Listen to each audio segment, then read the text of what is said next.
All right, guys, we are back to recording actual interviewed podcasts. Here we go with Baker Leavitt. There exists a threat, from anti-hunting groups to politicians trying to give our land away, and we won't stand for it. Those vast western landscapes provide the space for our wildlife to thrive and a place for hunters and anglers to fuel the fire that sparks their soul. In this show, we share our love of hunting, fishing, and conservation.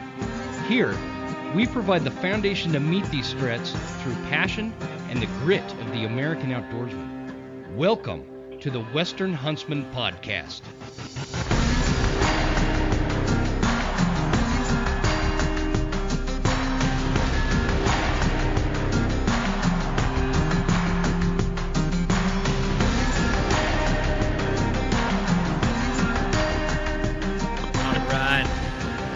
Ladies and gentlemen, welcome to this episode of the Western Huntsman Podcast. This is Jim Huntsman, your host, coming at you from the Broken Tine studio right here in Clark Fork, Idaho. Settling back in, guys. If you heard that last episode, you know I had to kind of replace everything here in the studio after that truck fire. Took out my laptop and everything, so I think I've got everything set up and ready to roll. And I'm pretty excited this week because my buddy Scott over at Eastman's hooked me up with a guy named Baker Leavitt with Black Rifle, and we're going to kick off a good discussion. Baker, appreciate you joining me, man. How you doing, brother?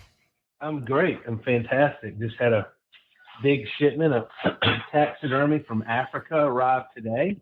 Oh, really? At the house. Yeah, I was on a conference call. That was actually quite important. We had one that was legal was on the conversation. We were going over a bunch of stuff, and I had to tell him, I was like, oh, I got to run. I got another call. I got to jump on, and hung up. And went outside and opened up the crate and started unpacking everything. So what was in the package, man? So I got a Southern Greater kudu, a bush buck, shoulder mount Southern Greater, a shoulder mount on a bush buck. I got a shoulder mount on a 27-inch, just a monster Impala. I got a shoulder mount on a steam buck, which is one of the little tiny animals. I got a Euro mount on a warthog, a Euro mount on a Gims buck. Have a skin on a blackback jackal. Man, and I think that's it for that trip. Oh, that's it, huh? That's all you got. Yeah, that's the interesting thing about. But that's the interesting thing about Africa. Like, I've been over there a bunch, and Melissa, we went over there this summer with Crusader Safaris. I was introduced to Crusader by my friends over at Field Ethos. Uh-huh. And most of my trips to, I went to the Eastern Cape for the first time in 2003 with my brother. And then all the other times, which is about a half a dozen, I went to a half a dozen trips over there. I stayed for multiple weeks, but I think a dozen groups of hunters I've been with over there. So, you know, but most of my other trips have been to Limpopo, which is the northernmost point of South Africa, like 2.4 kilometers from Botswana. But this summer, Melissa and I went to Crusader Safaris, which is in the Bobians region of the East Cape, and it's like being out west in Utah. It was all mountains. It was absolutely epic. She'd never been. She loved it. It was awesome. Like every moment of every day and everything we were doing, she was down for. Like there was never a time when she was like, I'm tired or, you know, whatever. Like, you know, she's as physically capable as I am. Yeah. And she owns a CrossFit gym. She's done for over a decade, and she's incredibly fit. But yeah, dude, it was a blast. Like, God, that there's sounds also like some a of the blast. It was some of the craziest weather I've ever experienced. So there's ice on the windows in the morning when we left, and then by like 11, like you were first layer of sunscreen, Really? and then by like 2, oh good God, and then at 2 o'clock you're putting more sunscreen on. And then at night it'd be cold as hell again. I kind of there's something you know about you saying that when I was in the military and over in I was on the Horn of Africa up in Djibouti, Africa. Everybody thinks it's a joke when I say Djibouti, but that's where I was at, Djibouti, Africa, and that's how it was there, man. It was like super cold at night, and then you'd sweat your ass off all day. And then at nighttime you'd freeze your ass off because you were wet from sweating so bad during the day. And so, so it's kind of like that, other than it sounds like it got pretty frosty down there. Yeah, it was awesome. it was an awesome trip. Africa, there's a lot of Western purists, I'll call them, or purist hunters that, talk shit about Africa. But we hunted 450,000 acres of unfenced property. Mm-hmm. It was as wild as anything. It wasn't easy. The difference is, I was elk hunting first week of September in Utah, and I went out every day with one elk tag in my pocket. Yeah. Okay. Yeah. And Africa, it's the same concept, except there's way, way, way more game species, and you got a tag in your pocket for everything. In fact, you got more than one tag in your pocket for everything if you want. I highly recommend people going over there. There's people that talk trash on it, but it is awesome. It's a different country. The service you'll receive is like nothing you'll receive in the United States of America. It is just epic. It's also like a totally different game management system, and I've always talked about it as, because you're right, a lot of people talk trash about it, but I think it's because there's this misinterpretation or this wrong perception about what hunting in Africa is, because it's all done through these safari outfits or whatever, guides and outfitters and whatnot. But what this does to, both not just the economic structure of these countries over there, but for as far as the conservation efforts, in my mind, there's two great conservation efforts in the world, and one is here in North America and the other one is in Africa. And the best is in North America. Yes, I would agree. But the African system of conservation, I don't know if they call it the model of conservation there, but the system of conservation is quite effective over there. And this propaganda that's out there about how this African wildlife is on the brink of extinction and they're still over there hunting them is false. Like a lot of things that we hear, but yeah. So the two most expensive things on the planet, that most people know about to hunt are sheep and lions. Mm-hmm. And if you want to ensure the survival of a species, you monetize it. There's no person on this planet that cares more about lions than lion hunters. Yeah, I don't care what anybody says. No, I'd agree. And they're willing to pay. They're willing to pay $50,000 to $75,000, $100,000 for a lion. Now, keep this in mind. This is how serious hunting is in Africa. In America, if you get caught poaching, you get a ticket. You might have your hunting license taken away. Do you know what they do to you in Africa? They will kill you. Really? There's consequences. And there's consequences to poaching in Africa, the likes the United States has not known, nor will it ever know. Yeah. You know what I mean? Yep. You think about the King's Land back in England and stuff. Yeah, they throw you in jail. In Africa, dude, they'll hunt you down and kill you. Yeah. They don't play games over there. You don't mess around. And then also, it's interesting, give me the most, in your credits, it was talking about anti-hunters and stuff. And Dan Bilzerian was just in Africa recently, and he made a post about, I can't believe people would kill these animals, blah, blah, blah, blah, blah. Yeah. And it's okay, Dan, I'm not mad about that. I'm a little disappointed because it's a statement based on ignorance. But I will tell you, and anyone listening that's never been to Africa, I can put you in a car in Johannesburg Airport, and we'll drive all the way to the Botswana border, which is going to be about 6.5 hours. And I want you to tell me every township we go through, I want you to say hunting conservation attached, hunting concession not attached. You will get a 100 on the test, because every single township that has a hunting conservancy attached to it, the town is thriving. There's jobs, there's money, there's food. The people are happy. The kids are, running around playing and all that stuff. You drive through these towns that don't have hunting conservancies attached to them, and it's a ghost town, and it's nothing but dust, man. It's moon dust. And starving people and no jobs and an economic structure that's collapsed. And, I've never even been there, but I've done enough homework on it to know that aspect of it. And so when these anti-hunters start attacking the African hunting programs and outfitting, what do they call them, outfitters there? Yeah, safari outfits, Safari safari outfits, outfitters. whatever you call Yeah, them. they call them outfitters. Yeah, for sure, they You do. know, they're when they attack them, they're negating the fact that these people, this is how they survive. This is how they make money and raise their family, put food on the table, whatever you want to call it. It's like you're going to get me worked up before I even introduce you, man. We're like 10 minutes into this. We need to back up a little bit.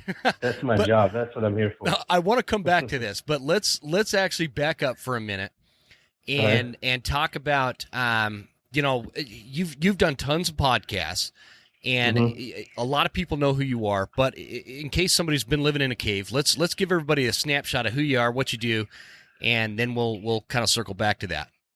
Okay, so I am 45 years old. I have started hunting when I was 15.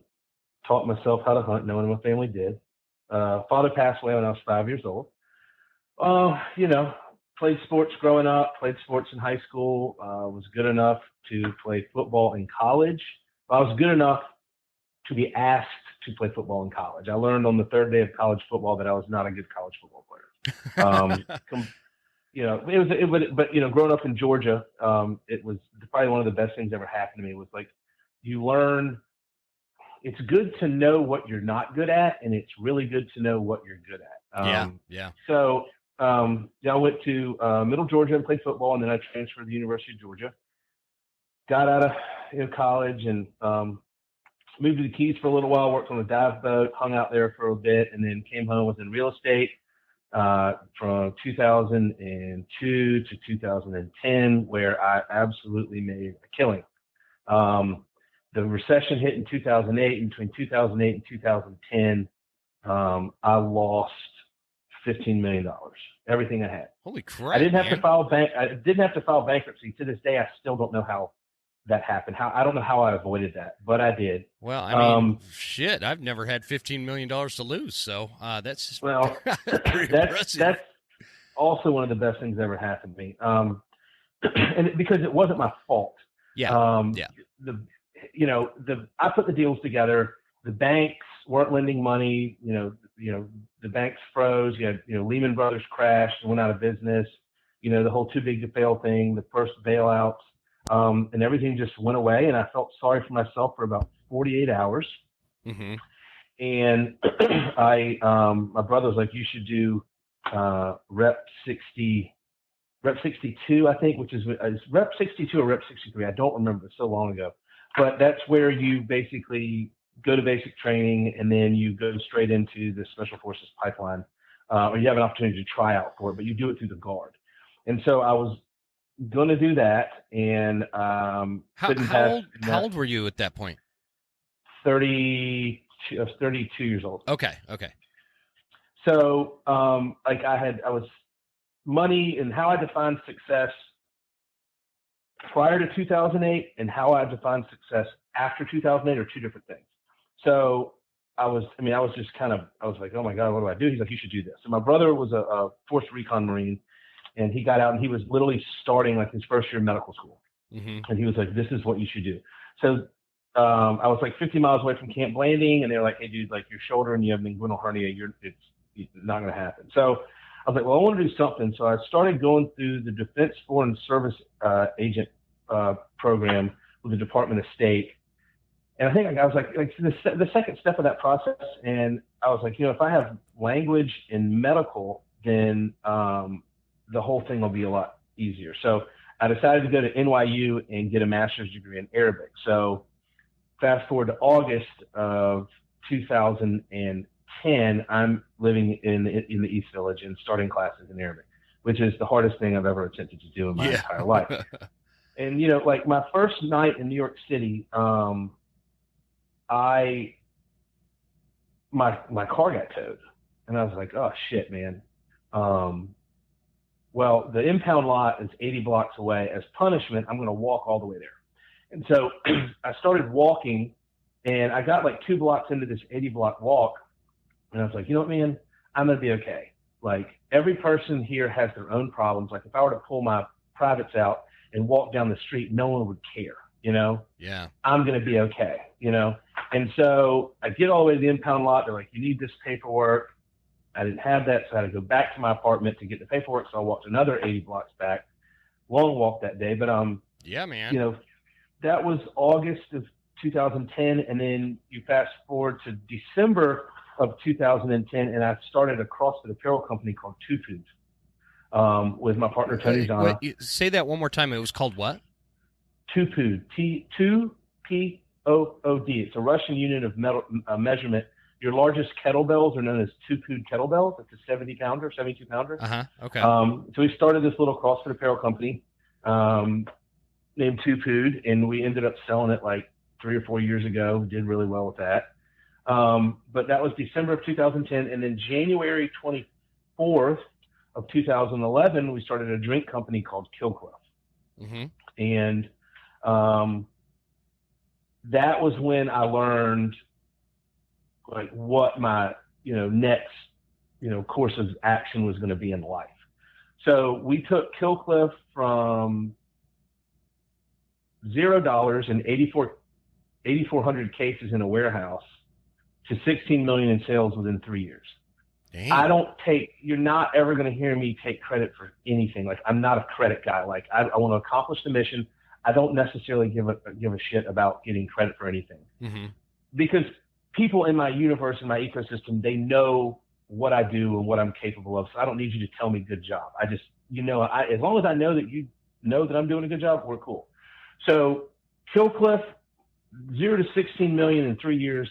That was me. Like, that was my opus. And I was there at Killcliff from 2011 to 2017. And we took on some venture capital, and, they thought they knew how to run the business better than we did, and da-da-da-da. And, we took on the wrong money. And things started going south, and I was like the last guy of the original, people that started the company that was there. And, I was like, well, what do I do? And I met Evan. We sponsored the Range 15 movie. Evan's the CEO of Black Rifle Coffee. I met Evan and JP and Matt.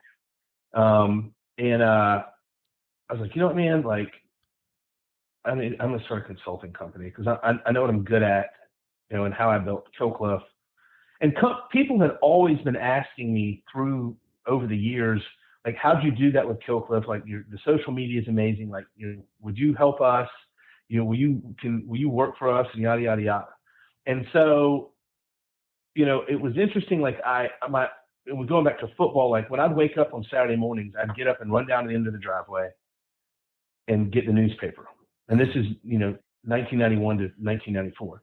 And I'd look to see if I was, on the front page of the newspaper. And then I'd look at the sports section. Is my picture in the paper there? Is my name in the write-up?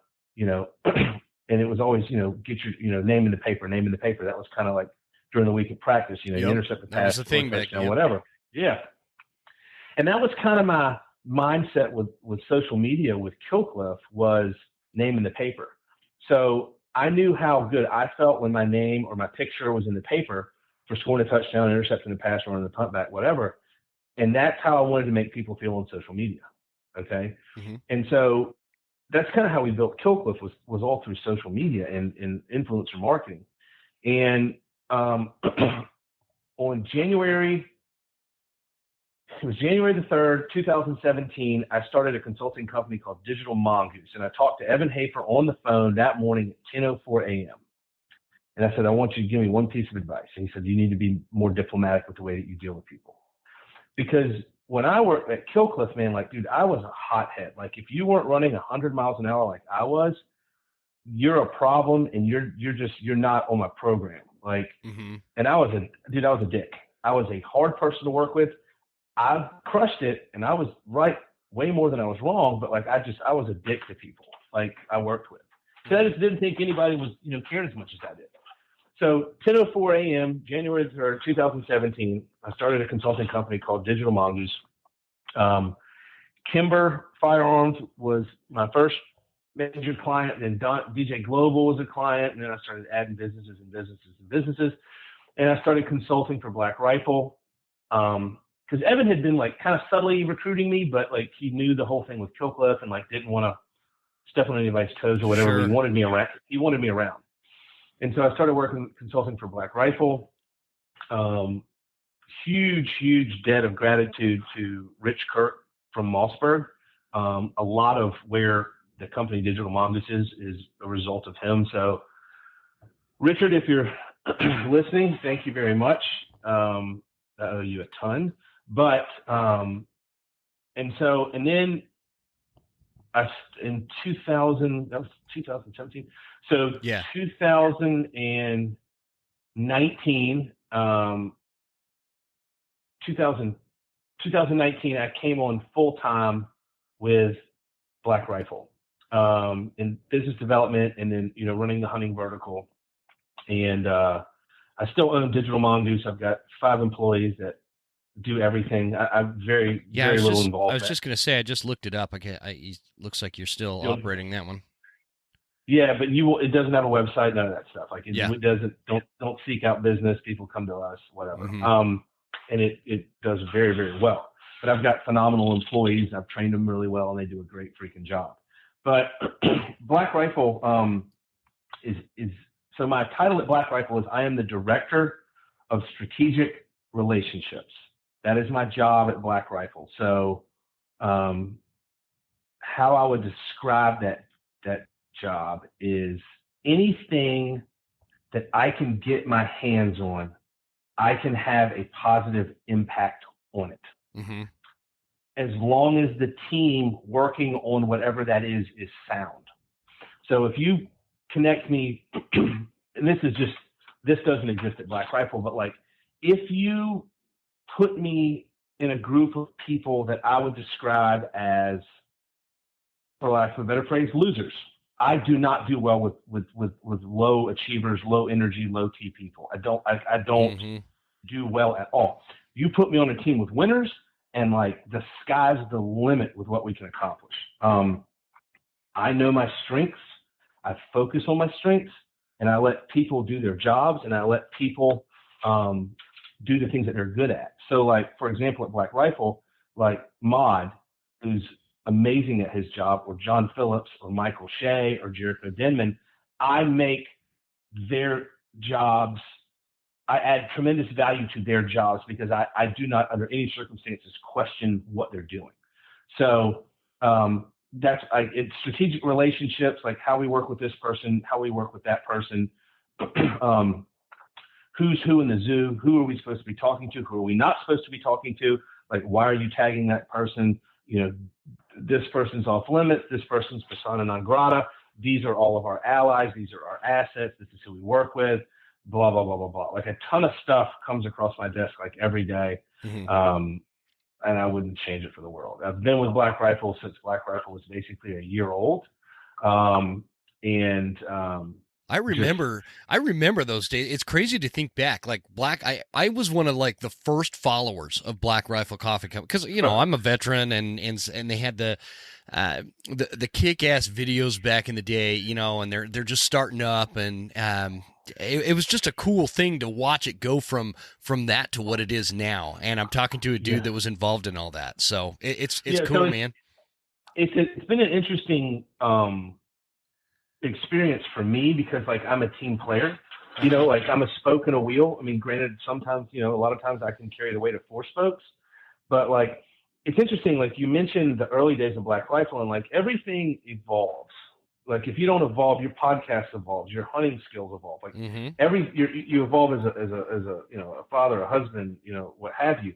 And Black Rifle has evolved, and it's evolved for the better. Like those like early day videos, they were funny as hell back in the day. Yep. But I don't necessarily think that type of humor would be as funny today. Sure. So the humor and the content had to evolve. It was so unique back then, and now you got a lot of people trying to mimic some of the marketing strategies of Black Rifle back then. And so it's like I don't know if it's not that it's not as funny. It's like we've seen it. You know what I mean? So yeah, the sequel's not quite as good. Exactly. Exactly. Yeah, the sequel's not that good. Yeah. But so that's what I do with Black Rifle. Like I got I bought Evan and Matt and Logan their first bows for selfish reasons. Like I'm a farmer, dude. I plant seeds. and I watch them grow. I germinate them and I water them and I, make sure they get sunlight and all that stuff. But like, I bought Evan, Matt, Logan their first bows. Sitka put out a film called Place of Peace with a third group guy named Bobby Farmer, and super bad PTSD, a lot of crazy shit overseas, and he was going to kill himself one night, and was like, "Well, I need to go, close the garage and turn the light off," And he walks out there, and there's this old bow. And he picks it up, it's one arrow, he starts shooting it into a hay bale, shoots the arrow into the hay bale, walks and pulls it out, goes back and does it all night long and doesn't kill himself, and just gets into archery and hunting and all that stuff. And he called it therapy 20 paces at a time.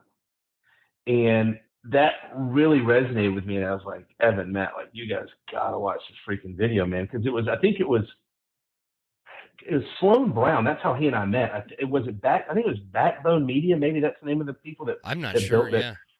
I think there's Backbone Media, they produced it and shot it and all that stuff. With Brad Christensen was involved from Sitka, and like, I was like, man, you guys got to watch this. This thing's heavy duty.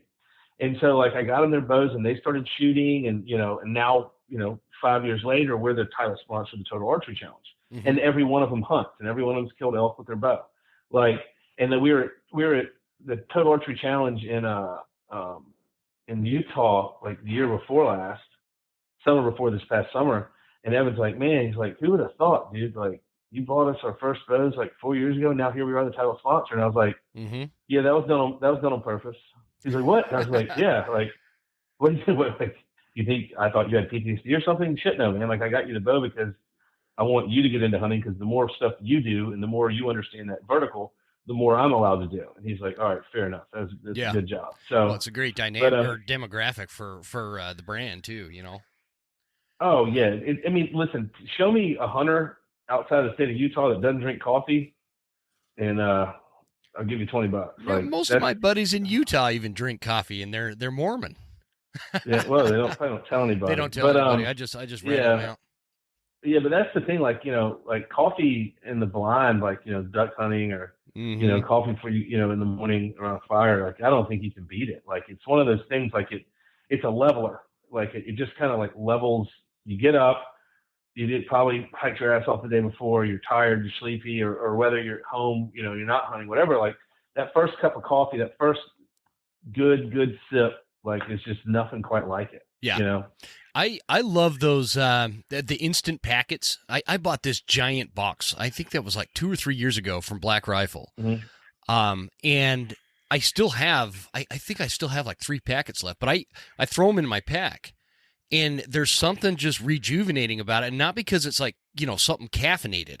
It's just something hot to drink after you've humped up the mountain however many miles. You break out the jet boil and make a hot cup of coffee while you're sitting there glassing or whatever you're doing. My only complaint is they don't have the dang string to pull them out of the fluid, and maybe they've changed that since. Are you talking about the steep bags? Yeah, the bags that you drop it like a tea bag. Kind of thing. So push them down to the bottom and drink them. Is that what you do? You don't take them out? Yeah, that's how I do it. Okay. Well, but it's interesting. Like, it's like hunting is a process, and I think that most people that are into high level things, they like processes, systems and processes. So you hike your butt up the top of a mountain, and what do? You break out the jet boil. There's a process there. Yep. It's like the hero's journey. It's like, I'm going to do this, and at the end of this thing, I'm going to have this delicious hot cup of brown water that I'm going to drink. Yep. And it's going to make me not tired. Like, and it's just kind of rejuvenating. It's a process. I mean, that's part of it. It's awesome. Yeah, for sure. So they got into hunting, and Logan and I have hunted all over the place together. And Evan got big time into elk hunting, and then we got a company thing at Deseret, which has been awesome. I actually got to hunt Deseret for the first time this year, which was pretty rad. Yeah, you were down there with my buddy Dirk, man. Yep, that absolutely was, man. I so that was my 8th elk hunt. 8th elk. So I am batting 1,000. Yeah, Yeah, well, nice work, man. And that's a great spot. I know the Deseret fairly well. I've never hunted it, but I know it, and because I'm actually originally from Utah. That's where I grew up, and so I know the country pretty well. But Dirk had great things to say about it. Look, he got a badass bull down there. I haven't seen the bull. I've got your Instagram pulled up here. Which is one of those bulls from Deseret? There's one from Deseret on there, and there's one from the Hill Ranch. That's got to be the Deseret bull right there because of the country behind you. And then you've also they don't grow them as big at the Deseret as they do the Hill Ranch. So there's a picture of me on the back of a truck. That's Deseret. Yep. The next photo is right after I shot that bull at Deseret, and then the photo after that, that's the Hill Ranch. That's a monster. That big sucker. What did he score, man? Do you know? 381.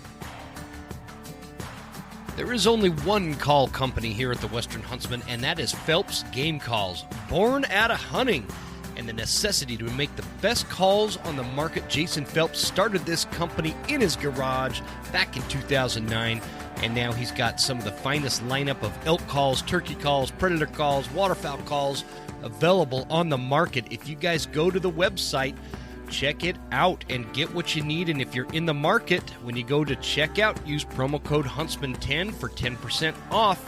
Whether you're just getting started or have expert level calling skills, check it out at Phelps Game Calls. Get them close.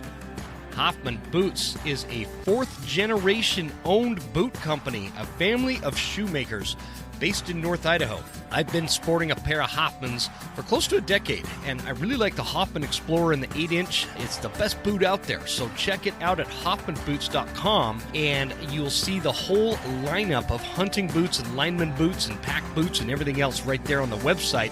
And if you choose to purchase a pair of boots, make sure you use the promo code all caps lock Huntsman10 for 10% off. SKRE Gear, extreme high-performance hunting attire and gear that is scientifically tested. Complete layering systems and some of the finest merino wool products to keep you warm and comfortable. And it's all backed by a great company. What I really like about SKRE is if you go to the website, they have these bundle options like the elk bundle or the whitetail bundle or the turkey bundle. All that stuff that'll get you completely outfitted for your favorite hunt. The starter bundle is a really good deal. Make sure you check that out. They've got the VIP sizing guarantee.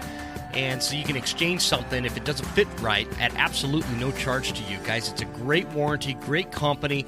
And at checkout, as always, use promo code The Western Huntsman for 15% off and free shipping. The Elk Collective. Folks, the best investment you can make when it comes to hunting is what's between your ears. Having elk knowledge is what separates those who succeed every once in a while versus those who notch a tag every single year. So go to the Elk Collective and sign up. There's over 150 videos in this online course to teach you everything you need to know by some of the best experts to ever enter the elk woods.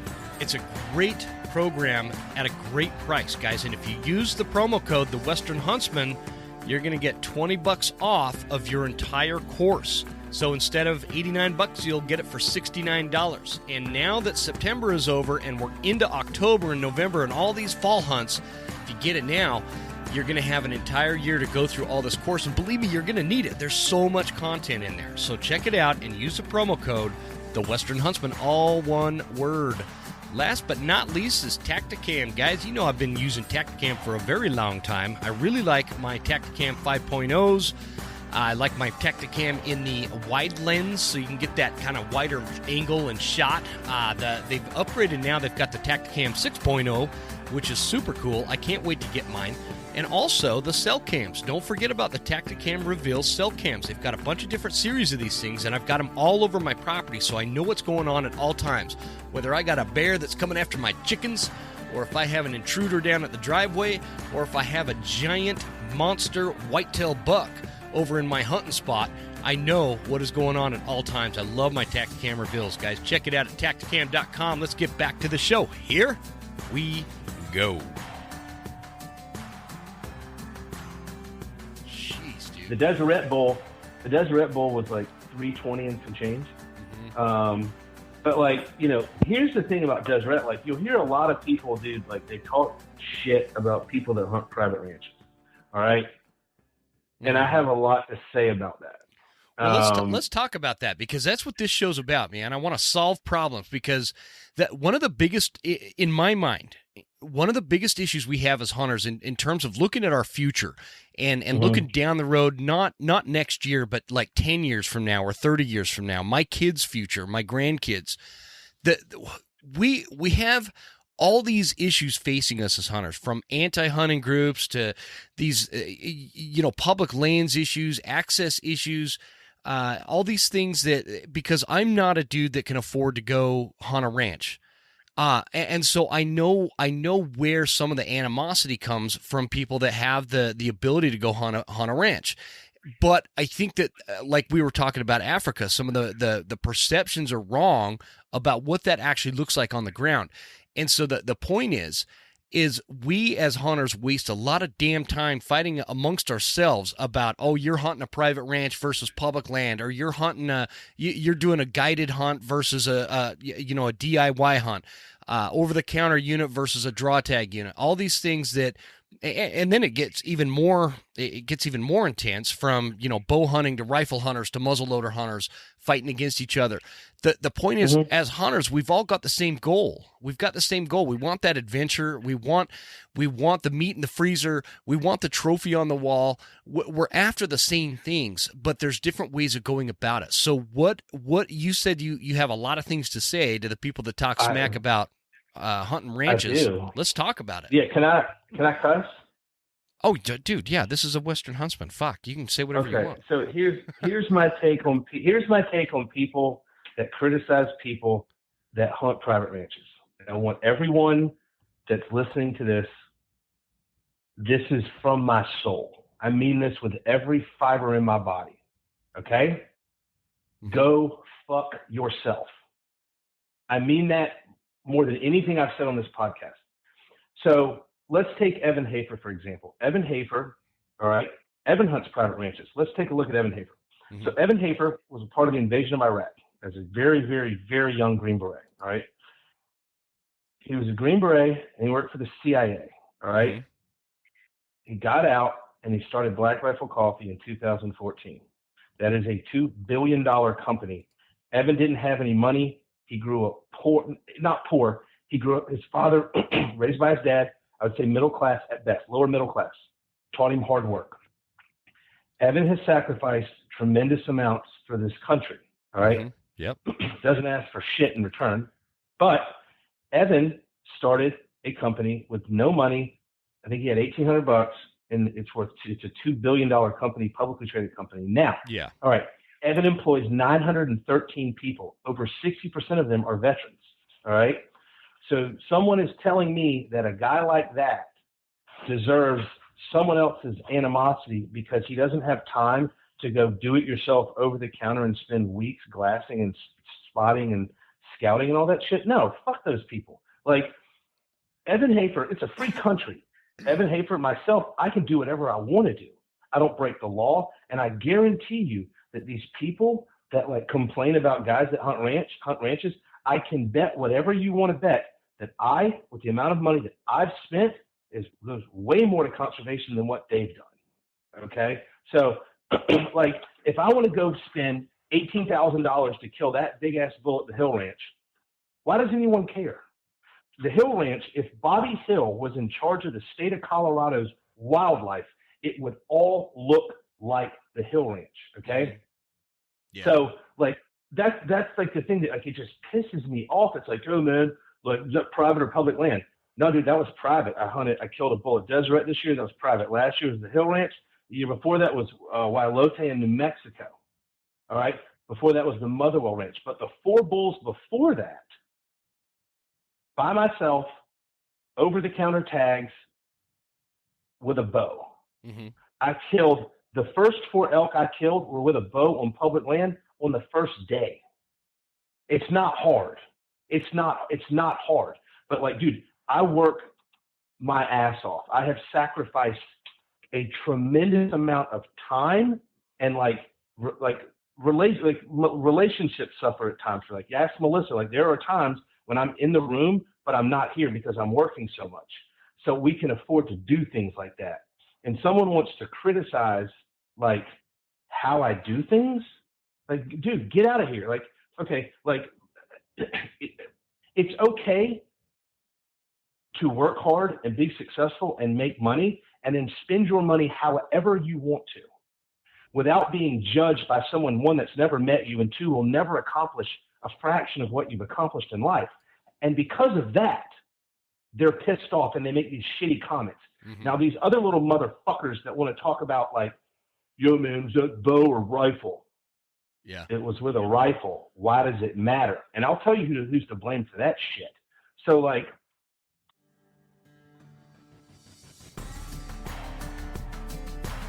there is only one call company here at the Western Huntsman, and that is Phelps Game Calls. Born out of hunting and the necessity to make the best calls on the market, Jason Phelps started this company in his garage back in 2009, and now he's got some of the finest lineup of elk calls, turkey calls, predator calls, waterfowl calls available on the market. If you guys go to the website, check it out and get what you need. And if you're in the market, when you go to checkout, use promo code Huntsman10 for 10% off. Whether you're just getting started or have expert level calling skills, check it out at Phelps Game Calls. Get them close. Hoffman Boots is a fourth generation owned boot company, a family of shoemakers based in North Idaho. I've been sporting a pair of Hoffmans for close to a decade, and I really like the Hoffman Explorer in the 8-inch. It's the best boot out there, so check it out at hoffmanboots.com, and you'll see the whole lineup of hunting boots and lineman boots and pack boots and everything else right there on the website. And if you choose to purchase a pair of boots, make sure you use the promo code, all caps lock, Huntsman10 for 10% off. SKRE Gear, extreme high-performance hunting attire and gear that is scientifically tested, complete layering systems, and some of the finest merino wool products to keep you warm and comfortable, and it's all backed by a great company. What I really like about SKRE is if you go to the website, they have these bundle options like the elk bundle or the whitetail bundle or the turkey bundle, all that stuff that'll get you completely outfitted for your favorite hunt. The starter bundle is a really good deal. Make sure you check that out. They've got the VIP sizing guarantee, and so you can exchange something if it doesn't fit right at absolutely no charge to you. Guys, it's a great warranty, great company, and at checkout, as always, use promo code The Western Huntsman for 15% off and free shipping. The Elk Collective. Folks, the best investment you can make when it comes to hunting is what's between your ears. Having elk knowledge is what separates those who succeed every once in a while versus those who notch a tag every single year. So go to the Elk Collective and sign up. There's over 150 videos in this online course to teach you everything you need to know by some of the best experts to ever enter the elk woods. It's a great program at a great price, guys. And if you use the promo code, The Western Huntsman, you're going to get $20 off of your entire course. So instead of $89, you'll get it for $69. And now that September is over and we're into October and November and all these fall hunts, if you get it now, you're going to have an entire year to go through all this course. And believe me, you're going to need it. There's so much content in there. So check it out and use the promo code, The Western Huntsman, all one word. Last but not least is Tacticam. Guys, you know I've been using Tacticam for a very long time. I really like my Tacticam 5.0s. I like my Tacticam in the wide lens, so you can get that kind of wider angle and shot. They've upgraded now. They've got the Tacticam 6.0, which is super cool. I can't wait to get mine. And also the cell cams. Don't forget about the Tacticam Reveal cell cams. They've got a bunch of different series of these things, and I've got them all over my property, so I know what's going on at all times. Whether I got a bear that's coming after my chickens, or if I have an intruder down at the driveway, or if I have a giant monster whitetail buck over in my hunting spot, I know what is going on at all times. I love my Tacticam Reveals, guys. Check it out at tacticam.com. Let's get back to the show. Here we go.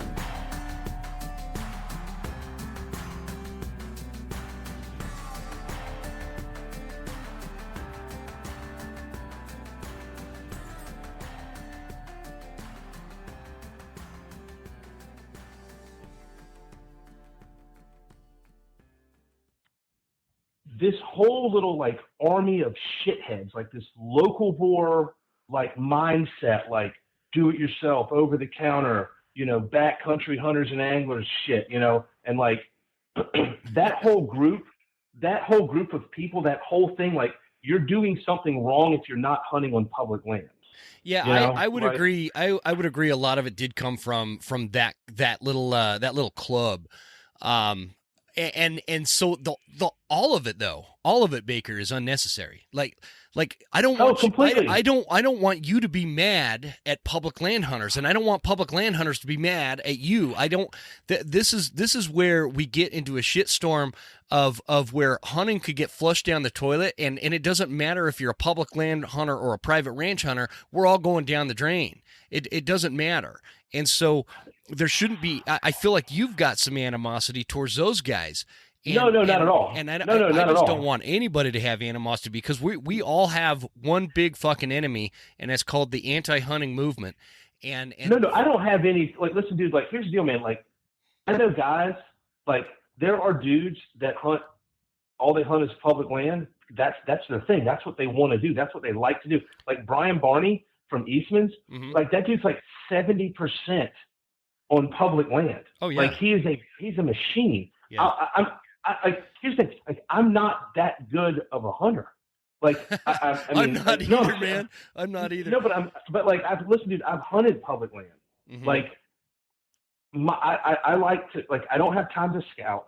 I don't have time. Like, I live in Florida, man. Like, there's no mountains here. Like, yeah. So for me, it's like, okay, I can spend, $10, $15, $20,000, whatever it is, on an elk tag, and go hunt an awesome place, have an awesome experience. Here's the cool thing about Deseret this year, all right?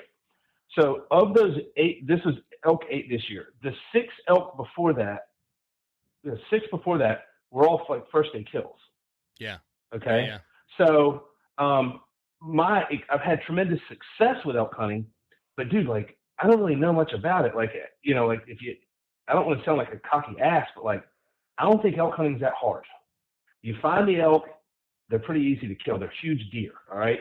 Yeah. And like, the thing about Deseret, dude, was like, I had so many awesome interactions with elk that just weren't shooters. It's like, I was there a whole week. I killed on day 3. And then I spent the rest of the trip going out with my friends. And I had this amazing, phenomenal experience hunting elk. Like, it was awesome. Dude, I had a great time. I'll bet they talk like crazy on that ranch. Just the nature of it. You know what I mean? The first 3 days, man, it was a heat wave. They said it's the hottest they've ever seen it there in September. It was really? Brutal. Oh yeah. Now day 3 that morning. I'm sorry, day 1, day 2. First 2 days, it was miserable. The third morning was cool. It cranked up, mm-hmm. And then it got hot again. But like the rest of the trip, dude, it was super vocal. It was amazing. But like, that was awesome for me. Like, and I would not have had that experience, yeah, if I had just been wandering around in the woods by myself. Like, I'm playing, like, I'm behind the 8 ball here. Like, dude, like I said, I'm 45 years old, and I've only been chasing elk for 8 years. Yeah. But like, I don't have any problem in the world with anyone that hunts public land. I don't have a problem if you hunt private land, and I don't have a problem if you hunt high fence or Africa or wherever. The problem that I run into is when you don't own what you're doing.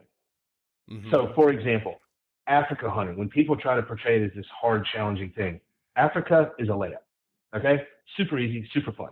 All right? Like, public land hunting, do it yourself, all that stuff, man.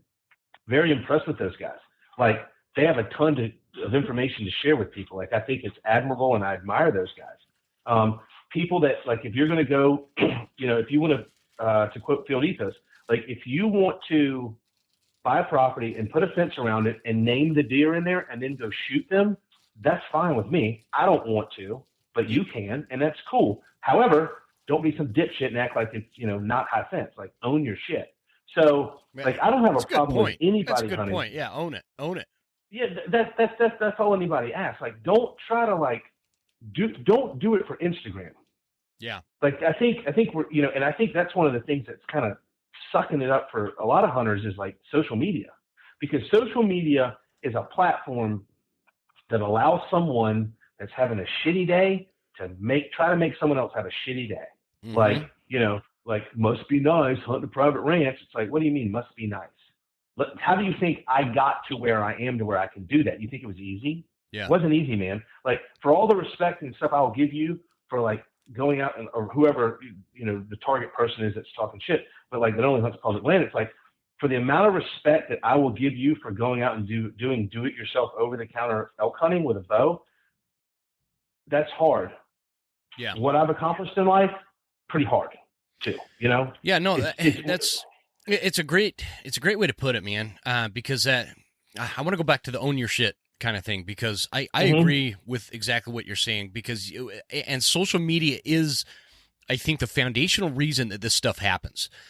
Everybody wants to look cool on social media. Yep. And I'm one of those dudes, the cooler I try to look, the dumber I look. And so I'm just totally honest about, I'm totally honest. I would disagree with your statement that elk hunting is easy, because that's going to be super dependent as to where you're at. Absolutely. I struggle with it. That is my number one hunt. It's my number one focus, and I struggle with it, and I really commit to it. I don't always tag out. I think, but I'm also one of those dudes that I've gone on some really badass backcountry, either elk or deer or whatever hunts, and I've made it happen. I've also brushed my teeth at my house because I own land and walked off the back deck and tagged out on my whitetail tag. So, like, I do own it, like you said. I'm a weird dude. I want to sit in my hot tub and shoot a deer from it. Yeah. But I also really enjoy the backcountry hunts or not even backcountry, just over the counter kind of tags or going after big mule deer somewhere. I love all of it. Is the point. I have hunted private ranches for things like pheasants and things like that. I've never done a big game one. But I would love to. I'd love to hunt the deseret. And so I think people have limiting beliefs as to why these things come up, and like they wonder why a dude like you that is so capable goes to a ranch like that, but they don't put the rest of it together. Like, how many hours a week are you putting into work to be able to afford that? You know what I mean?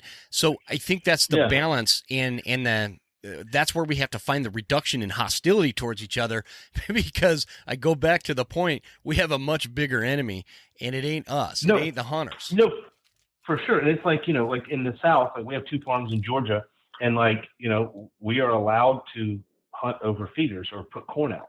Mm-hmm. And people are like, hunting over a feeder, that's super hard. It's like, okay, well, please someone show me anywhere outside of the state of Texas where someone has killed a big buck over corn.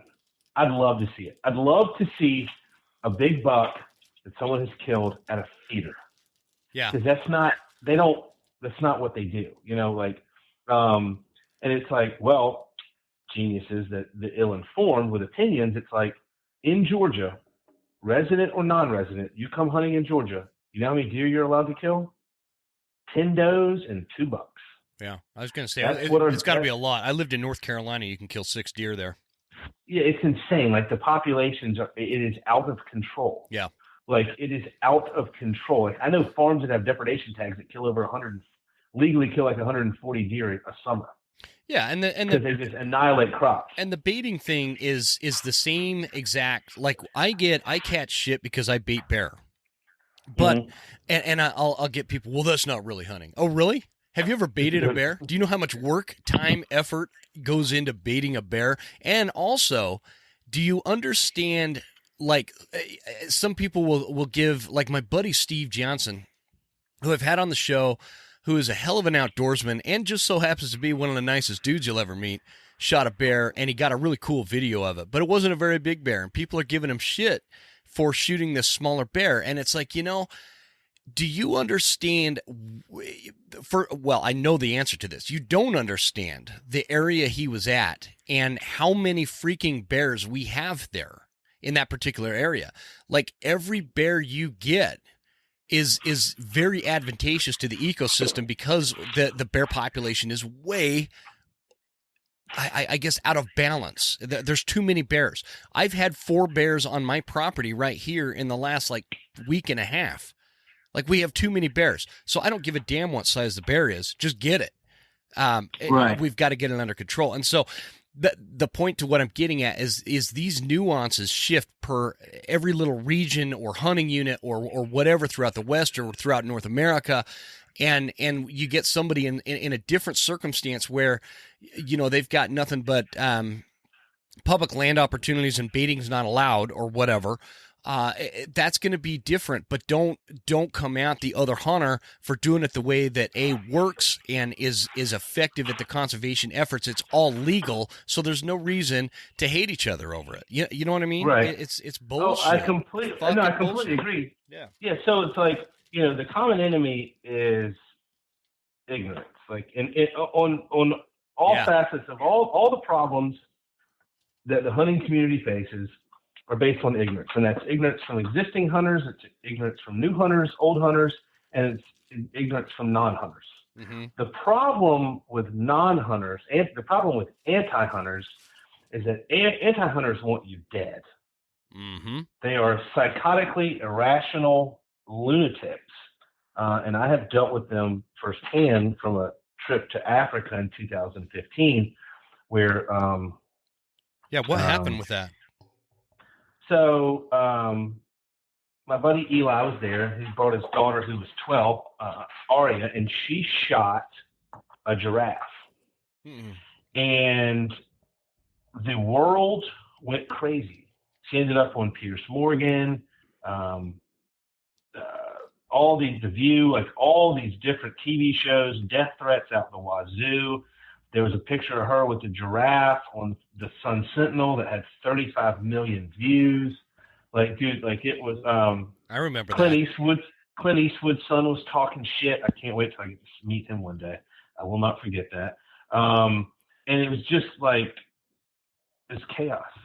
Yeah. And so, yeah. and I was tagged in a photo of hers. This is a 12-year-old girl. I was tagged in a photo on her Instagram from that trip, and they came after me. Not only did they come after me, they came after my girlfriend at the time, who wasn't even there, and her family. Her family. Well, like, no, they made like fake LinkedIn profiles and sent them out to like her professional network. Like, I'm telling you, what the fuck? Like, they try to hack. That They is try the to hack stuff, in. like it's so unreasonable. It's so emotionally driven.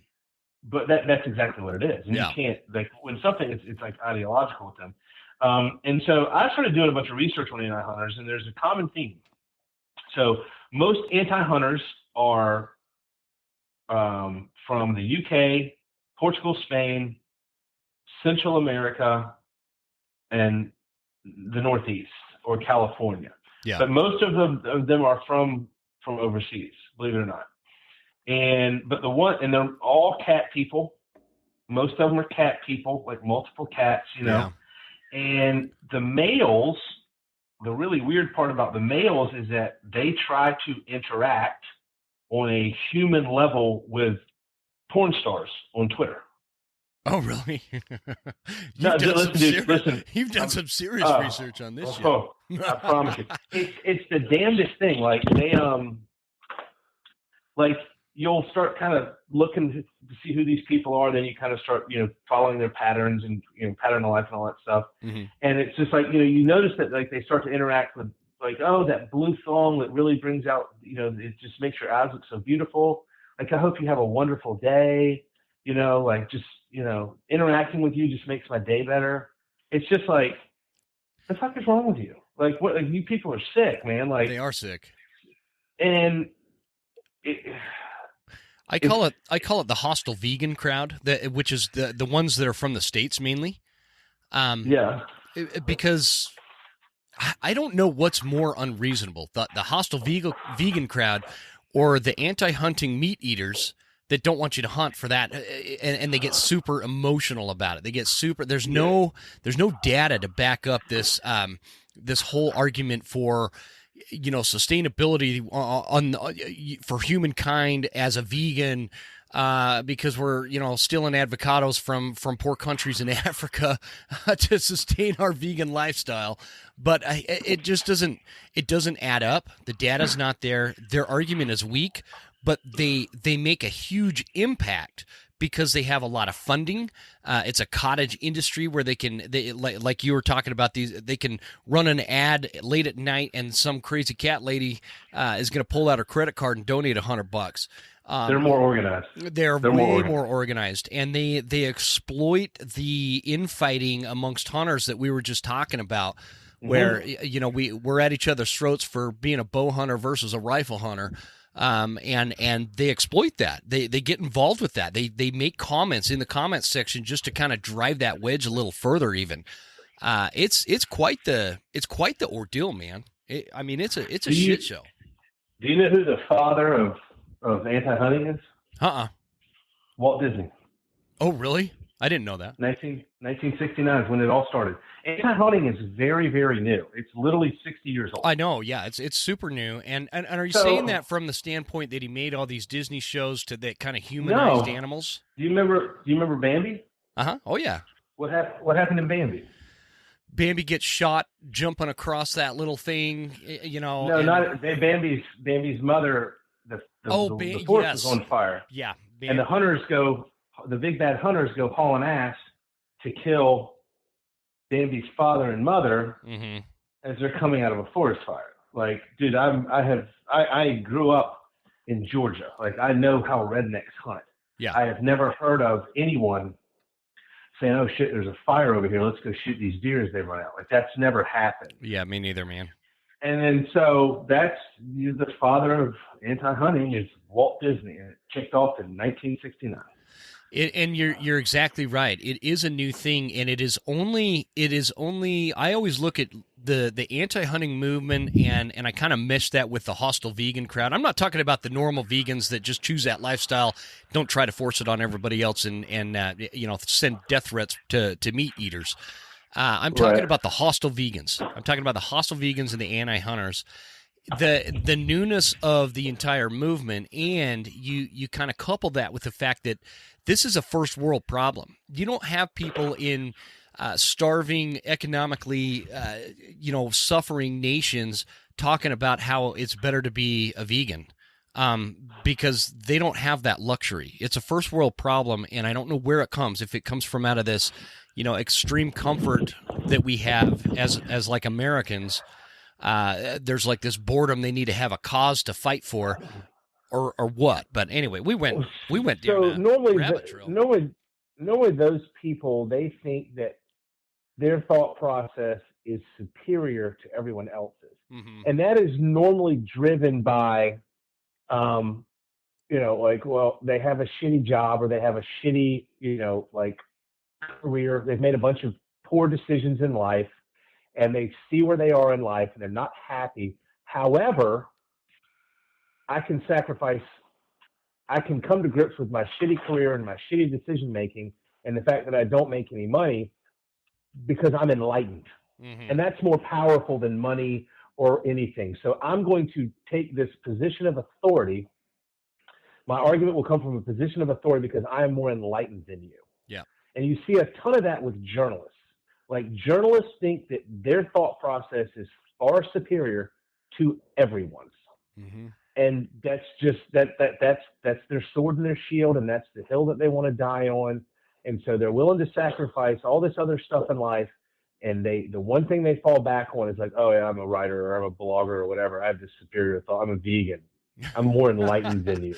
Yeah. It's like, dude, I saw a meme, I think it was yesterday. I need to post this thing. Yeah, you got a pretty good meme game going, man. I was going through your Instagram. It said one redneck in a time of environmental crisis is more valuable than 1,000 PhDs. And that is the absolute truth. Yeah, no, totally, man.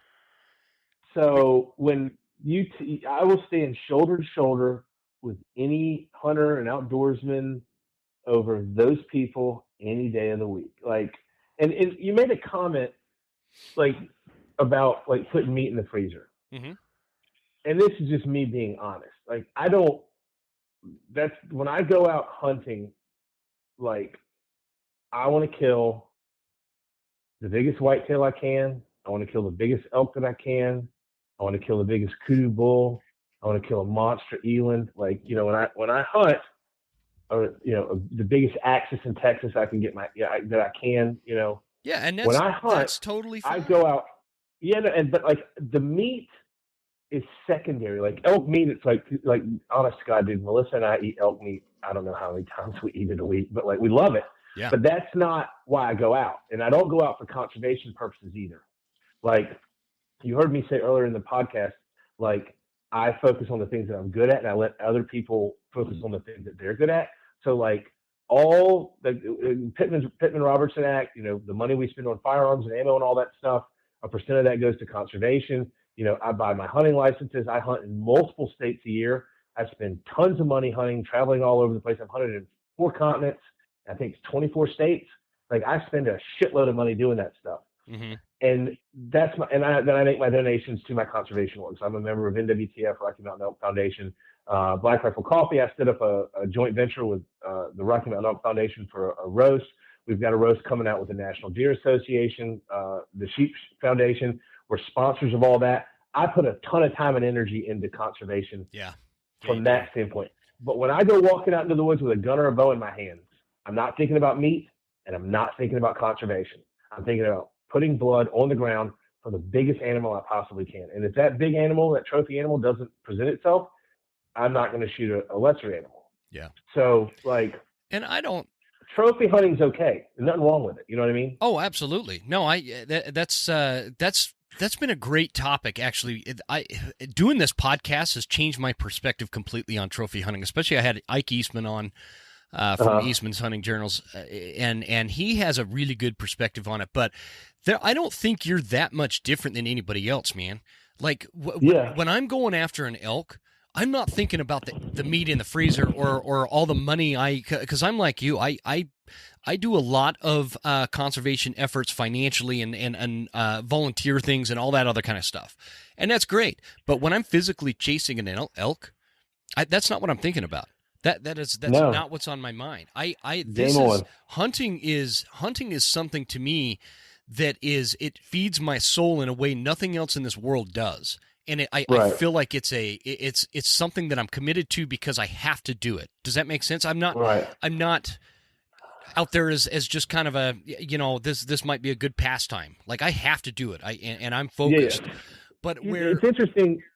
It's interesting. Like one thing to add on to that, like when people shoot something and they're like, you know, man, like it's not the biggest elk, you know, but man, I've got a freezer full of meat. It's like, hey, dude. You just killed an elk. Yeah. Celebrate that shit. Yeah. Don't say, oh, like Bert Sorn, Bert hunted his ass off at Deseret, 6 days straight with a bow, like every day, sun up, sundown. And like really, he and I were in touch. He was there 2 weeks after me. And he shot this nice, super old bull. I mean, old bull. Bert Sorn is the president of Sornex Exercise Equipment. And okay. He sent me he sent me a pic. He's like, yeah, man, it's not the biggest elk, you know, of the week, but man, dude, like I put in the work, and I was like, hey, man, like, dude, like you're from South Carolina, I'm from Georgia, and I live in Florida. Like we're Southerners, we don't see elk. Elk are fucking cool, man. Yeah. All elk are cool, Bert. Like, and then like Michael Shea, who's VP of publishing at Black Rifle, he was in upstate New York, and like, you know, they have such a small like hunting season up there, and like, you know, he shot this 3.5-year-old 8-point with his bow. And he's like, yeah, man. He's like, you know, he's not my biggest whitetail, you know, but you know, I didn't have a ton of time to hunt. And I was like, hey, man, you shot a 3.5-year-old whitetail with a bow in New York. Celebrate that shit. Yeah, celebrate it. No, I totally. Yeah. I can't say that kind of stuff enough, Baker. I feel like for me, I am not a trophy hunter, even though you can define me as a trophy hunter because I am pursuing the most mature, biggest animal I can find. But, you know, I was just talking to my buddy Guy, who does Western Contours podcast just before you and I started recording here. And he passed on some raghorn bulls because he's after a certain animal. That's his pursuit, right? And that's his challenge. For me, I'll shoot the first damn thing with horns. You know, I'm not going to shoot a spike in most cases, but I'll shoot a raghorn all day long. Absolutely. Unless if I'm hunting somewhere like Deseret, that's obviously out the window. But Yeah. we were having this conversation where I passed on the first raghorn I've ever passed on this year because there was a bigger bull bugling a little further out. So I let him walk, and that is something that is not normal to me. That's not in my DNA. If it's legal and I can make a good clean shot on it, that sucker's going down, man. And I don't apologize to anybody about it. And I don't care if it's a little, raghorn 4-point. I'm fucking proud.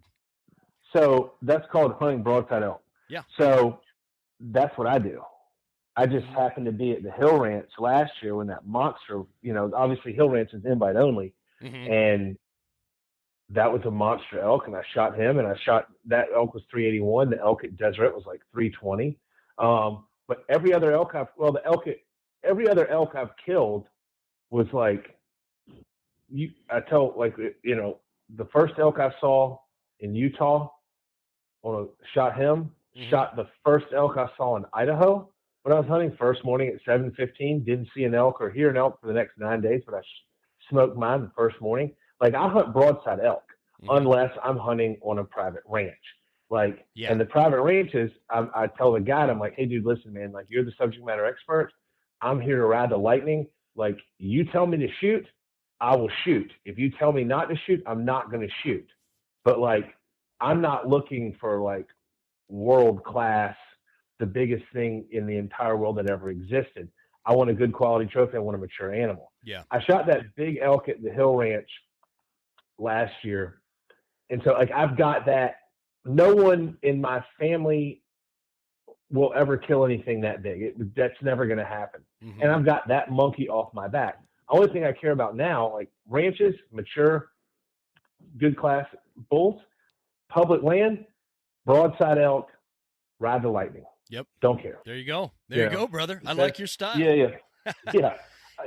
Now that's that's one species. Now whitetail deer, that's a whole different animal. Sure. I am not shooting anything that isn't a beast. Like, I don't shoot small whitetails. I don't shoot young whitetails. Our farms, Jamie, Michael, and I, we've worked our asses off the past 4 years managing the shit out of those deer herds for trophy class. We don't shoot small deer. Yeah. Now, if someone I see people, hunting, shooting they can shoot whatever they want on their property. I don't care. I don't like seeing people shoot 2.5-year-old bucks. I hate that because if you're shooting a 2.5-year-old buck, the chances are you probably could have shot a couple does first. But whitetail, that's a whole different story. Like, that's a different animal. My relationship with whitetails is vast, and my knowledge base on that species is tremendous because I've been chasing them for 30 years. That's your number one passion, it sounds like, and you like, and that changes it. I've been doing it for 3 decades. Yeah, and it's one of those things where, like, my skill set and knowledge base has evolved over those 30 years. My relationship with elk is like 8 years old. It's not very long. Sure. But the whitetail thing, it's just like, that's what and also I can hunt elk. I mean, I can hunt whitetail from September all the way through the end of January. Yep. Oh, you guys have till the end of January there in Georgia? Oh, hell yeah. Yeah, dude, we have so many deer, it's not even funny. Like, it's like on any given evening. So when I shot my big buck last year, which I'm actually looking at right now, there was 37 other deer in the field. Oh, really? Oh, yeah. What time of year was that? Answer that question, then I'll ask another question. That was in November last year. Do they down in the southeast, like Georgia, Florida, all that? Do they rut in November like they do out west? So no, ruts are different. So this is, and what I'm about to say is going to sound kind of insane, but it's 100% fact. Okay. The deer in Alabama rut the last week of January, the first week of February. Okay, I've heard that before. And like, they understand where this imaginary line is, and I'm not joking. Like, because it's a different. Those deer descended from. I think they imported a bunch of deer back in the day to Alabama from like maybe it was Wisconsin, I think. In Georgia, gotcha. they imported a bunch of deer from like Ohio or something like that. But Georgia, the deer rut in like late November, early December. Now, Okay. our rut is in Georgia, it's a little bit different because like we don't have those extended cold snaps. Like we'll have a cold day where it's in the 20s, and then 2 days later, dude, it's going to be in the upper 60s, maybe low 70s. Yeah. So I would say we have a longer rut and a little bit longer post rut, and our pre-rut kicks in a little bit earlier. But we don't get that like blockbuster like Kansas, Iowa, 10 days of just absolute pure hell where they're going crazy. Like that doesn't really happen in Georgia. Gotcha. We'll get a couple days, and then it'll get hot for a few days, and then it'll be cold again, and it's kind of just a very fickle weather system down here. We should do like a whitetail land management kind of podcast episode. That I'm always interested in that part of it, like because it's not just about the deer hunt. You're talking about you're managing the land, you're managing the animals for trophy kind of level deer that we're talking about. And I know that there's a lot that goes into it, but I know I've kept you an hour long. No, I'm fine. I can keep going. No, so okay. You want that podcast? Then you talk to the guy that mentors me on whitetail, and his name is Jeremy Starks. Let me tell you a little bit about Jeremy. Okay. So Jeremy Starks grew up in West Virginia, dirt floor poor. I mean, poor as shit. All right. Always wanted to be like a professional angler. Wanted to go to college. Wanted to be a wildlife biologist. So he joined the Army, fought in the first Gulf War, got out of the Army. He was a tanker. Went to West Virginia for undergraduate in wildlife biology, and then went and got his master's degree in wildlife biology from Virginia Tech. Then he was a professional bass angler for 13 years. And he won the Bassmaster Elite Series 2 times, was just a rock star. Started a company called Bass Mafia, which he sold to Guggen 2 years ago. Did really well for himself. Very successful guy. Meticulous. His obsession and knowledge base with whitetails is like nothing I've ever seen. He retired from fishing years ago. He's 45 years old. He's my age. Jeremy, a lot of times when you talk to scientists and PhDs, they talk to you as a scientist, and then they dumb it down for your dumb ass. Like they'll say, this, and then know what that means. Jeremy talks like a redneck from West Virginia, and he puts it in layman's terms, and it is the most digestible, easy information to understand. I've learned more in 2 years of friendship with him about whitetails than I have in the previous 30 years on my own. Man, that'd be awesome. I'd love to get him on the show. Listen to me, dude. He is fucking obsessed. And he only kills monstrous, mature whitetails. He targets 1 to 2 bucks a year, and that's all he hunts. Yeah. And he gets up at 1 and checks trail cams. He gets up at 3:45 and checks cam pictures. And he just bought this 1,200 acre piece of property that he is intensively managing. And there's obsession and passion. He has this other thing. I don't know what the word would be. I'm sure there's a foreign language that has a word that would describe him, but we don't have it in the English language. Yeah, it is remarkable. I'd be more than happy to make the introduction. He is fantastic conversationalist. All right. Cool. He's the one that convinced me that elk were easy. And let me tell you why. Really? Okay, yeah, tell me. Yeah. So he went to Montana and shot a 402-inch bull with his bow. Dang. And I was like, let me see a photo. He goes, well, I made a bad shot. And I was like, well, how the hell do you know it's 402 inches? He goes, because some dude shot him 2 days later on the opener of a rifle. And I was like, oh, man. I was like, how'd you feel? He goes, I was physically sick for weeks. Yeah. And weeks and weeks. But listen, he is a phenomenal personality. He's awesome. He's funny. He's it's sold, unbelievable. man. His knowledge I'm base. sold. But it's interesting. Like one of the things, the private land, public land things. There are things private land hunters can do to improve the overall health of their deer herd or animal herd that public land hunters can't do. Like for example, like mineral sites. Like we have mineral sites all over the place in our property, and that is the single most important thing you can do for a deer herd is mineral sites. Yeah. Well, I think that's the thing is they're totally different hunts, and they're. I think that there's a lot of people out west that have never hunted like a private land kind of whitetail hunt like you're talking about, and so they don't know what they're missing. But there's a lot of people back east that have never hunted, the public land of the Colorado Rockies, and they don't know what they're missing. And there's a lot of misconceptions between the two, but really we can all learn a lot from each other.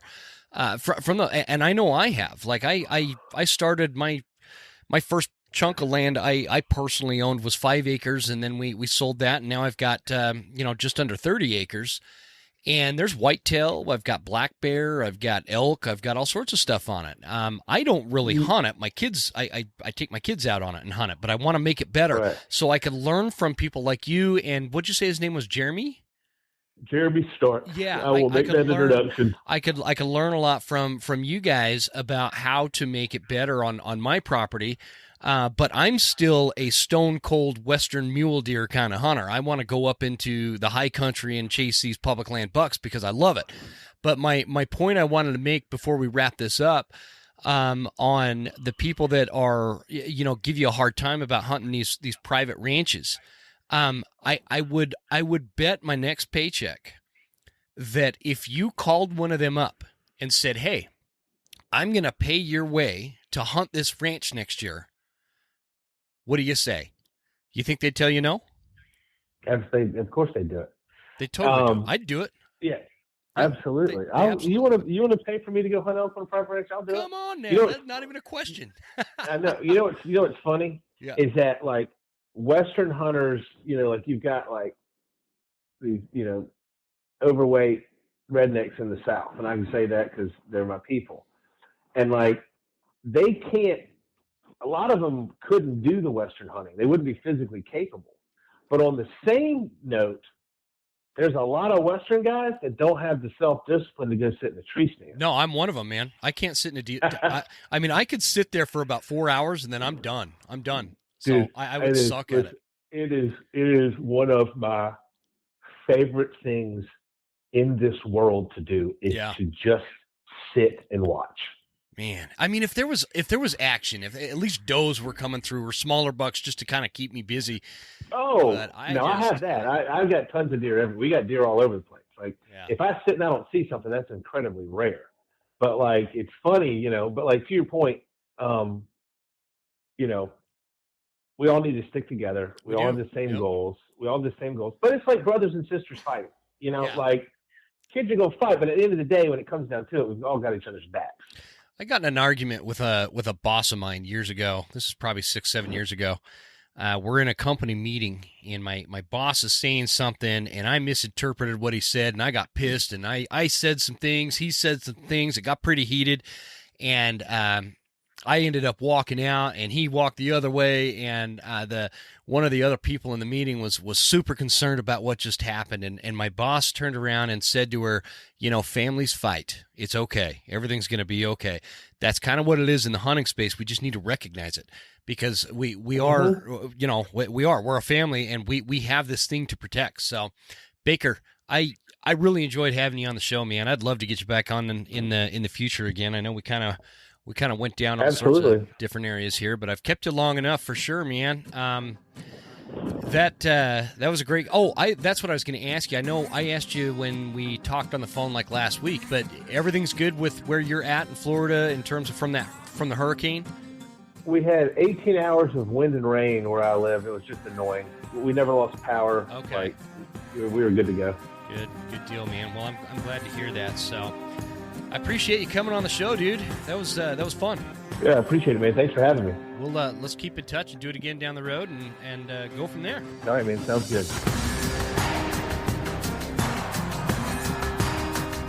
You made it.